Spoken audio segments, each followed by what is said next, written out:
Impact Health Link ta mayam butaram okjari ay Momoka Salam na ngasi Health Link ta lokhachari ba topic asi oral rehydration solution ORS ki matang dani ekhone ngasi topic asi lokhachaba gi maramdi mal leibak asi gi oina July thagi aroi ba chayol asibu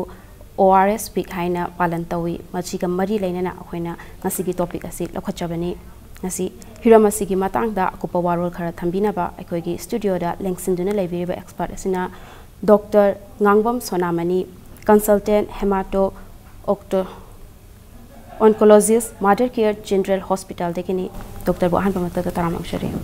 ahan bada Dr. Diarrhea gi matang da aduga huzik leiriba diarrhea gi current problems se sig matang da haibio diarrhea natraga acute gastroenteritis koi on the hairagana khongam laina haibata si koina WHO World Health Organization na define to ba makoi matungina koina nongmada khong hambada mahi oina hamaga pungku mari manungda ahum lakte gena hamaga di koina yamna chaurapna khong koina diarrhea natraga acute gastroenteritis haina makoi matungna definitions when pb aduma pu rabusu koina ngasai khong hambagi masingdigi hena handak nauna khong hambada change story ba haibidi mai consistency character haibidi makhong han kalam badi ham dharakpa natraga manam chen ba yorpa mai character si jo koina yamna maruina si jo koina yamna section yengba ma darkata aduga hoji pitrivi si da diarrhea gi magi kayamuk saw problem leige haibasi koina world si da sahi amada sahi mangagi makhat leiba ngang singdi around 3 million haibadi 30 lakhs haibadare sahi khudingi koina siaji laina sina hale adu sigi manungda india gi koina yenguragadi india gi data matungina koina pitrivi sigi around for koina koina haibadare around 1 million amu haibadi 10 lakhs haibadare sahi khudingi koina laina sina hale aduga koina laina sina halaba matungda any mortality haibata laina sina maram oiduna siba masing se koi india gi siba kien bagi sangsi yenguragadi koi world sida liba angang masing degi koi around 46% around 45% je koi india na contributor haibadi pitrivi da pummadan ORS diarrhea sin naraga liba angang sing manung tangkhai maromdi koi india na contributor geduna koi na situation hai problem haibata india dari yamna chawa burden nama moina hoji sudum adumak lady haina haijani aduga hoji diarrhea se si akoina kamaina treatment tawbada ke atugi diarrhea management akoin treatment management se akal koina samna part mai thon khai dopu ya yana bada oral rehydration therapy haina ade ani subadana koina angang sim khong hamdara gasu ni mana saga da bachinja haibadi normal diet haibada chari bachinja ko dum continue to bi da adai ahum subadana koina zinc haidana zinc element amani zinc se koina supplement to ba adai mari subada koina probiotics haidana gat da koi khong angangi kenosida therin sida yaujariba kanaba microorganisms king te koina khong ha madu mangi badu mathakte gi replace tawna ko koina probiotics haidana koina sizne du sina taba koina special cases khar gaida koina darkar leragadi antibiotics piba madegi sumaina magi management se chawramna koi mai heading mari rom da koina khaidu pai ado hojiki ORT se gi matang ORT hair ka koina oral rehydration therapy haise koina makhong hamda degi na banga diarrhea na nar banga ngamada koina replace tawna wai di makhong ham bura maram oiduna angang se gi hakchang manung da wali ba ising watba ali ising du natana electrolytes mayama wali ba mayam de koina mathak tegi isallaga walori ba mayam de koina mention ba aduga loina na koi makung ha mi banga kina ma di continuously adu makha tan so makung ha ma kini makung ha mai post ida koi na ha mi ge koi mathak te ga mukha na mention na bona edi ani thong na ma gi role hai tar ma AMC makalani hamdana my deficit chu कोई mention बमा अनि सुबदना ongoing losses हाइदन हौजी मंगा की मखों हम धरी बदु कोई ना मधु replace तो ना बा तक कोई ना पीरी ब फ्लूट ने हाइबी मही ने बा आज की मही सी कोई ना मरुए ने इसिंगा electrolytes कोई सोडियम पोटेशियम है ना अदुम बा फ्लूट्स electrolytes खरगा अदगी कोई ना शुगर ग्लूकोज जो यार कोई मैम समय पुंज लगा सेम बा कोई सॉल्यूशन है कोई मही अदुगा ORT हाई बस दे यार से कोई ना आज की ORS खत्ता और oral rehydration solution सी खत्ता नत तब अतोपा हाइबी यूम द फंग विसम समना फंग बा कोई मही सिंग विसम समना फंग विसम समना आया तो कोई चाकी मही सबोन हो भी है देखिए हवाई थोंग मही हो भी है सुमाई तो उतना अंगांग से मकों हम दरकान पी भी आवा चिंजाक सिंग मही में चिंजाक सिंग अदुगी मथक्ता यूम द सुकोनी सेमजब याबा कोई इसिंग का कोई कनोगा चिनी का थुम का पुंसल लगा सेम भी याबा solution सिंग से मकोई जो तुम ORT मखा मनुष्य के नहीं अदुग लोने ना कोई ORS solution सी पीना कोई ना अंगांग की तक पी के दबा मागी चाक दब चिंजाक normal diet चिंजाक सिंग तो जो तुम पिज़्ज़ा बसे जो कोई नहीं मैम से पुंसल लगा कोई ना oral rehydration therapy है ना कोई ना बस वो oral rehydration therapy है ना कोई को अदुग डॉक्टर सिकी oral rehydration solution ORS सिकी मतंग दना कमाई तो बना हाई ऐ साइ पंजा की बा ORS हाई से कोई ना खोंग हम धरो मत खोंगांग से ना खोंग हम कान हक्सांग दी मांग करवा कोई इसिंग electrolytes मयाम दु कोई मेंशन ना बाहे दन तो खाई ना स्पेशल होइना सेम बा कोई केनोमन फ्लूइड मन मसिदा इसिंग यावरनी अदु electrolytes मखल खरा कोई से सोडियम पोटेशियम क्लोराइड्स अदे केनो हाइदना अदे शुगर सिसु यावगनी कोई ना CCM इसे यामना मागी happy ba component khuding mak haibdi yaw de chemical khuding mak yam particular hoina se kayam ta kayam yaw ga da no haibdi same ma tung da ekoina same adu gumba solution makalam do cham na ORS ekoina hawdurok pudigi hauna makal koi ani chawram na ani hoina se khai koi khai do ku ye ham the normal ORS solution sing matam khara mamang na koi season naram adu si ORS season na ba matam da angangi खोंग हम की सांग सी कोई ने यहन हंधा बगुम्बा ताऊ दबा यहाँ की सांग तो हम बा तो ओ बगुम्बा कितने है भी हानस ओ ये बसांग तो मायने ओ बनी खंगे ना तरह ओ भी सांग कितने हंधा बगुम्बा देखिए हम सुबह तो कोई osmolality है देना कोई इसिंग द याव electrolyte की सांग से कितने हेन बना मरम हो देना अंगांग से दा कोई electrolyte imbalance है भी सोडियम की सांग याम वांग बगुम्बा है ठोक पे याव तो सी मैं आपसे ठोक तो ना है देना और जितनी WHO ने approve तो हुआ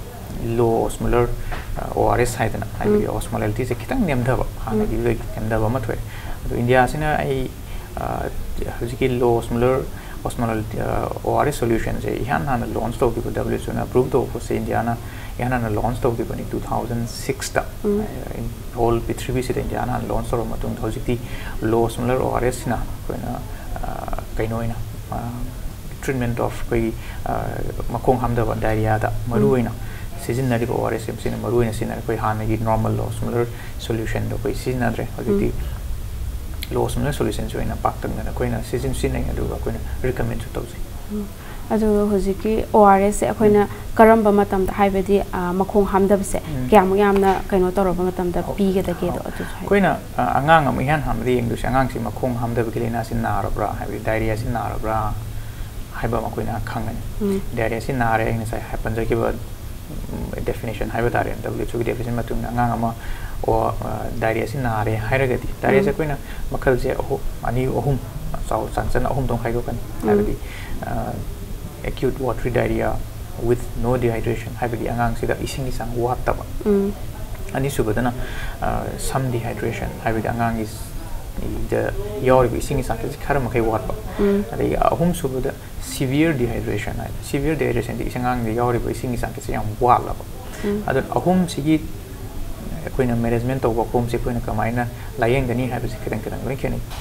सौरम ना हायर बद अहान बगी se dehydration yaudaba haibadi ising isang wataba city koina ising de watraba gina madi koina ising awat padu replace to gi kan ai ORS na replace to gi mathau litre aduna madi koina makong hamdari ba khudingi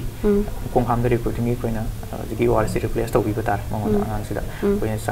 sam nairabada sirai laina koi sahi ani makha leba angang sina makong hek hami khudingi koi 50 to 100 ml yang khai din chang bo sum pithak pi ba adu sahi si ani gi mathau oragana 100 to 200 ml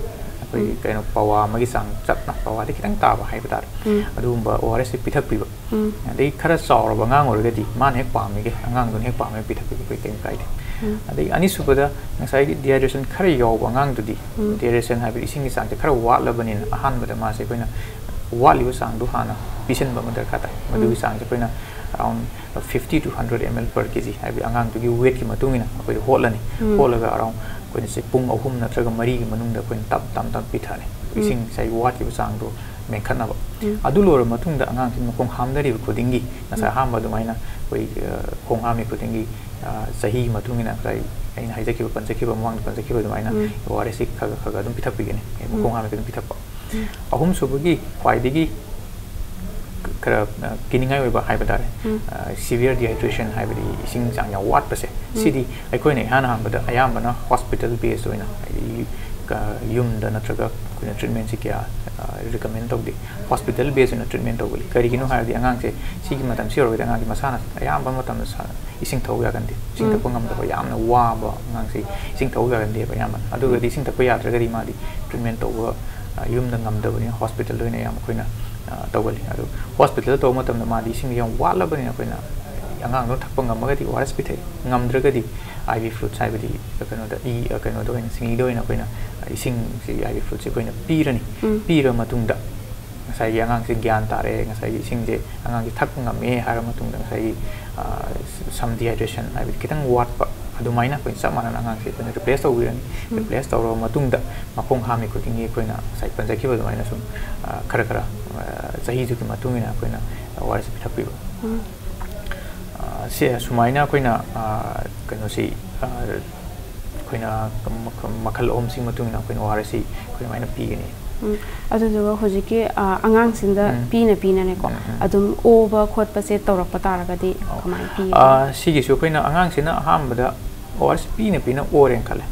khala ge koina hamadi yeng quantity se koina pi ri quantity hantarani koina hantaraga chamas te pi bani khang de na traga kap te kheng lok tho koina pi bini khang di kharga pi raga matam khara ngai na ngana ni ma tu ngai na ngana na kharga pi gani kharga pi matung da koina yeng gani angang se thakpa ngami bra ngam da bra hai ba adu bau da koina angang ki kari ma thakpa ngam ma ga di koi amount se koina pi thai bi sing is ORS sang si khaga hengel laga koina adum pi thakpa ya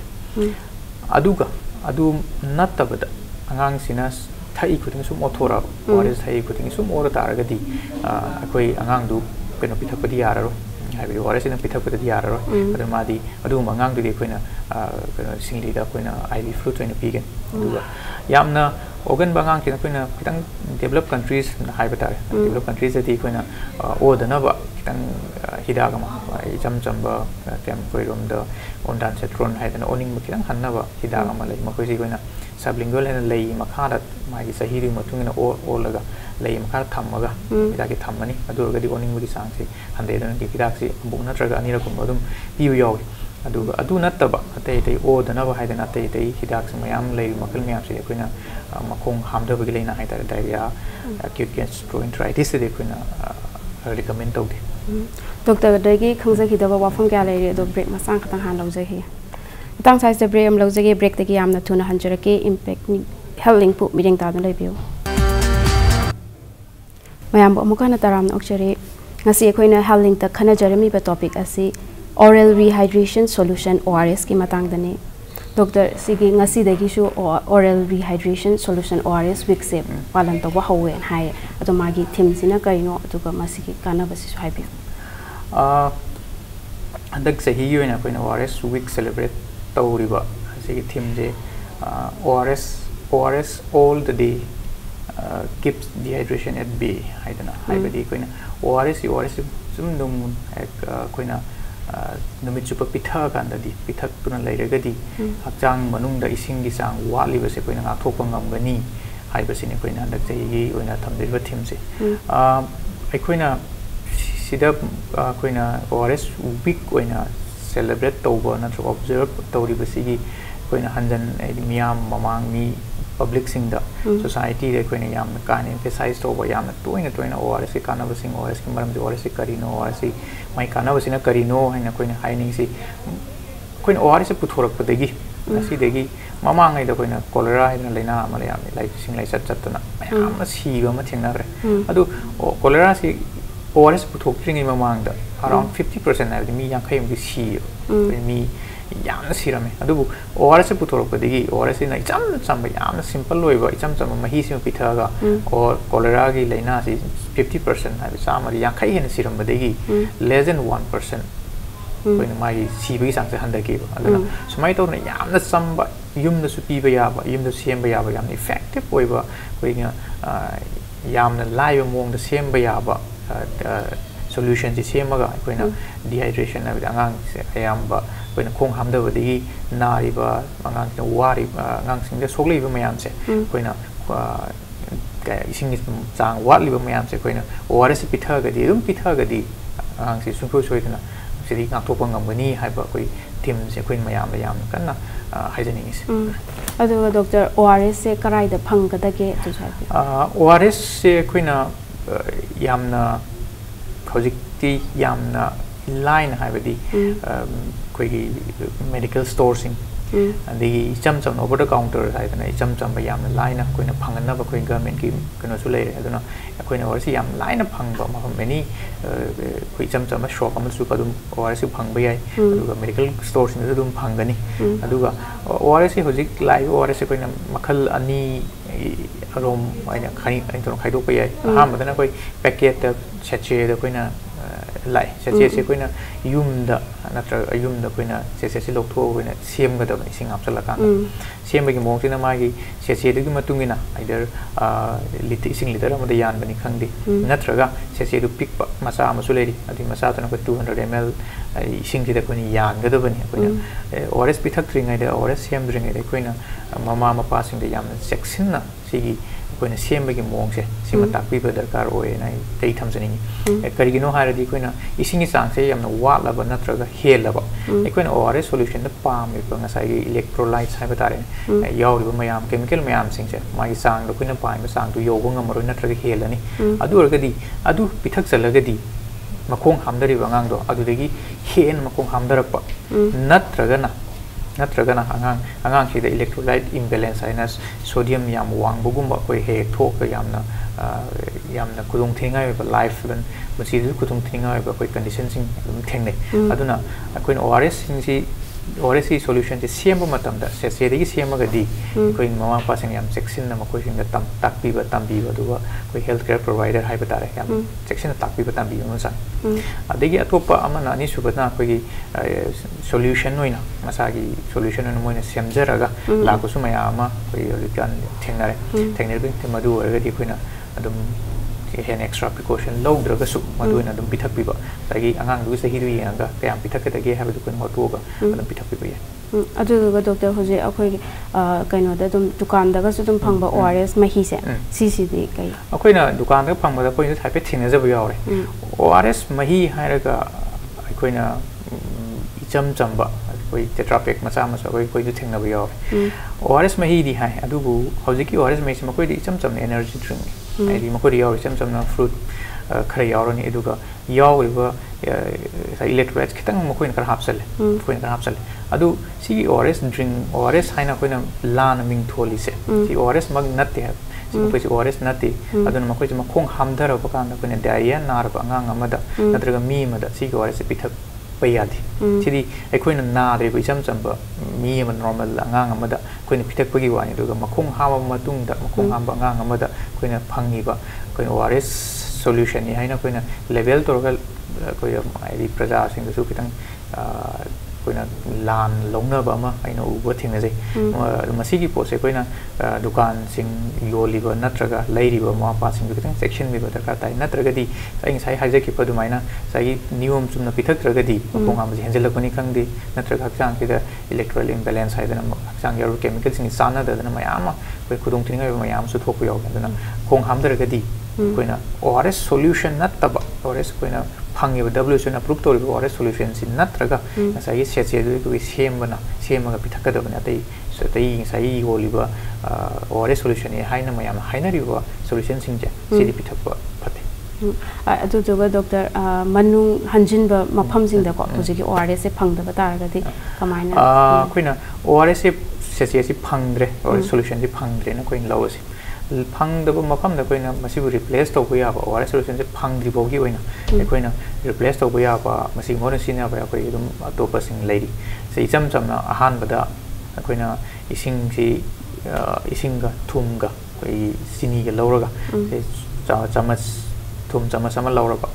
duga sini se chamas taruk lobi raba ising literam da yansilaga adu ana koina pitha ga di koina pami ba sai electrolyte ki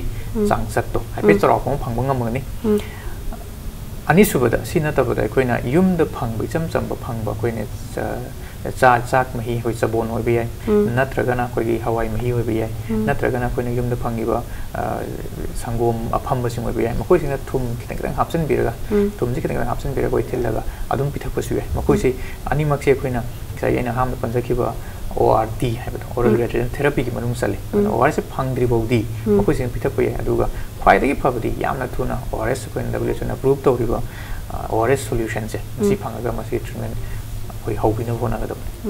hoi atu to doctor angang sina ORS se pitha ga kano to ga se angang sina yam pam ba ta ga di adum pithak pa do phabra angang sina hoi makong ham da ba nga mana koi ORS pithak pa hore pithak pa kan angang sina koi na pithai ba sang sida mang se yam sum demand to hai di angang ki yam pam me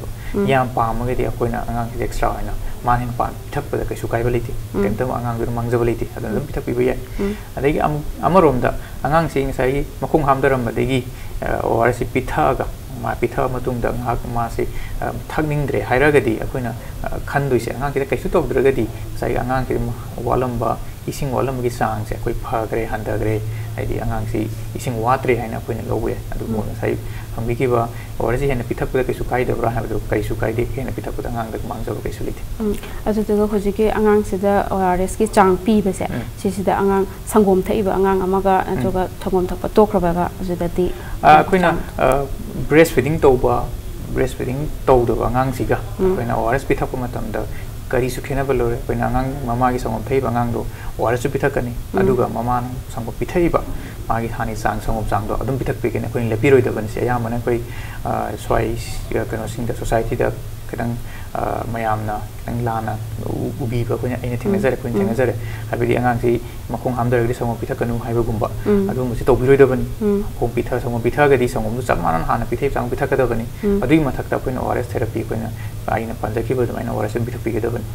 aduga makom thak tra ba ngang mamai song thak tra ba ngang chi su koina mana sari ba mana thai ba hani gi sang sap sana sang ke sap sana koina dum pijabi ga da bani pithak pithak wat pa ya di aduga chugi mathak ta koina ORS dum pithak ani